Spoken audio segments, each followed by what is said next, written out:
ready now.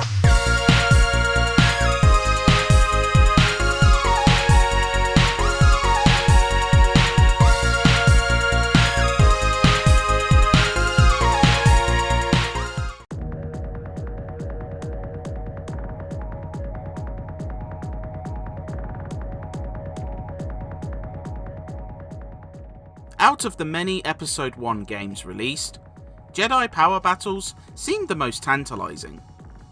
After all, fans had long fantasised about wielding the iconic lightsabers, and a beat-em-up seemed appropriate for that.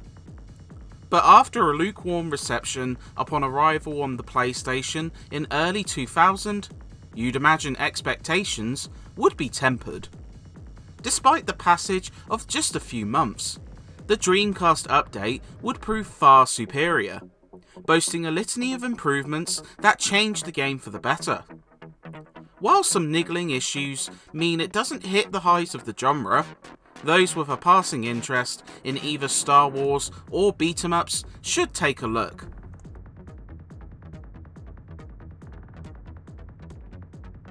Loosely following the events of the 1999 film, Jedi Power Battles opted for a speedy tour through key moments of The Phantom Menace, as you aim to slice your way through all the droids, goons, and soldiers in your way. Spread across 10 levels, each usually concludes with a tougher boss for you to conquer. The only notable detour from this is a late game vehicular section that lets you ride a droid STAP.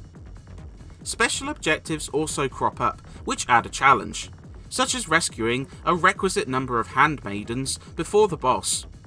Forget to do this, and you'll be sent back to the beginning of the level and lose a credit.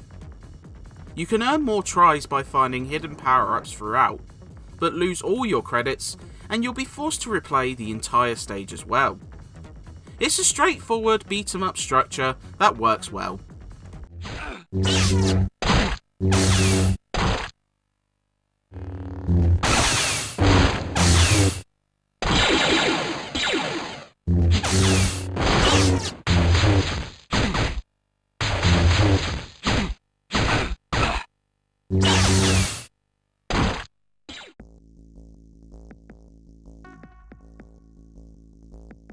An injection of Star Wars does help, with a good dose of unlockables.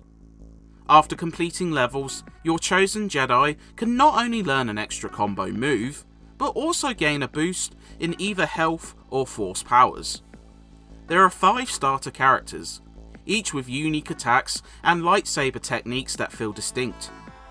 Completing the game as each unlocks further characters, including Darth Maul and his dual saber. You can also unlock a survival mode, which throws an onslaught of 100 enemies at you, but rewards the best saber in the game, as well as a selection of bonus challenges. But most importantly, perhaps, is the ability to play the entire campaign with another player in co-op, which proves a great time, doubling the slicing carnage as well as the fun.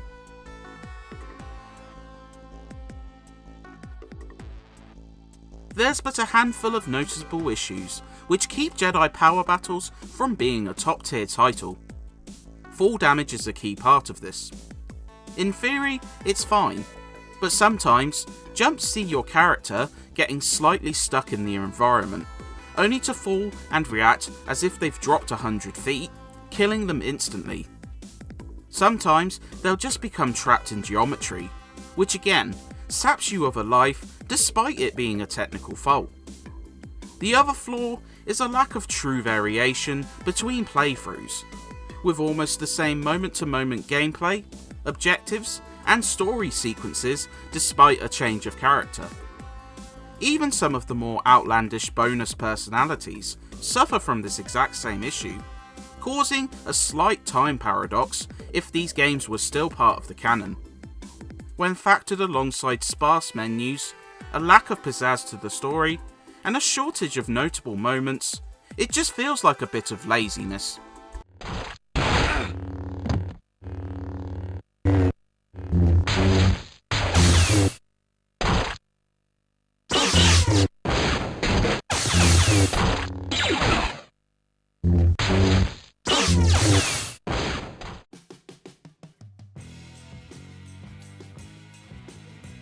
The Dreamcast port is quite a significant step up from the PlayStation original, sporting some notable improvements.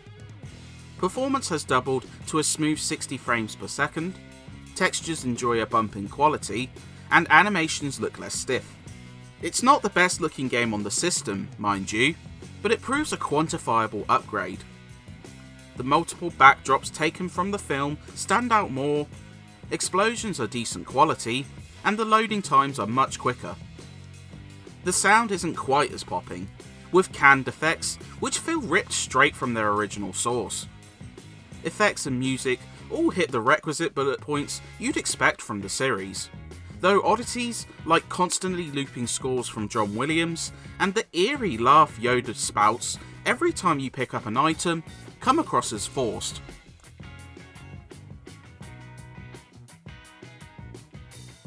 Jedi Power Battles delivers a very good time, though some underlying issues still hurt this port. The upgrade definitely earns its place above the earlier PlayStation version, with cleaner visuals and smoother frame rates holding up over time.